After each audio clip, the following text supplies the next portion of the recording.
Handle and the bow's ends. Since this kaku is a long-range weapon, you need to know its so-called performance, just like guns where you test the range. So here's the status. It weighs about 0.5 to 0.8 kilograms. It measures 1.0 to 1.3 meters, and its max range is 340 meters, the longest range among all the other traditional bows.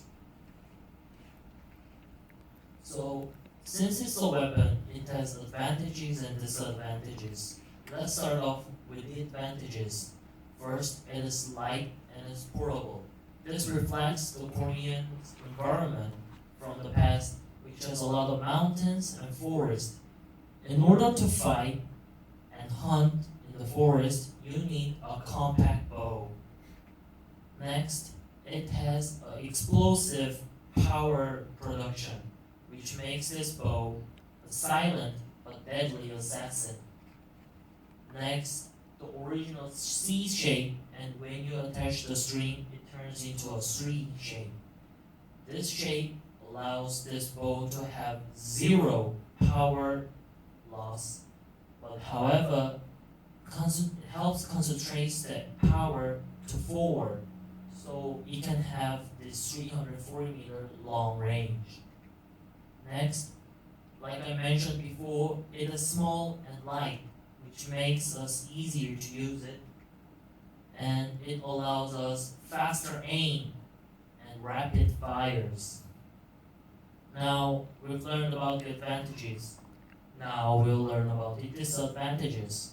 It is vulnerable to moisture, so it makes us hard to use in Changmacheol. And this is one of the 4 things Lee Sung-jae said when he was against the attack on China. Next, it requires quite a lot of time to load the arrow onto the string. Next, its low durability requires continuous care. Last, we ride horses, but this cockroach structure makes the jockeys hard to fire, especially heavy arrows, while riding a horse. Well, now I will introduce you this unique arrow called Aegisar. It's smaller, about a 3/4 of size of original arrow. Although it may look weak, but it is faster but as deadly as the original arrow. it requires a special tool to fire this aegisa. You can see this bamboo is called cradle. When you fire this aegisa, only the aegisa is fired and bamboo remains in your hand. This puzzles the opponent. He's like, is it the arrow fired or he slipped off his hand? But as you all know, the more powerful it is, the more workmanship it requires. Aegisar is very difficult to fire properly.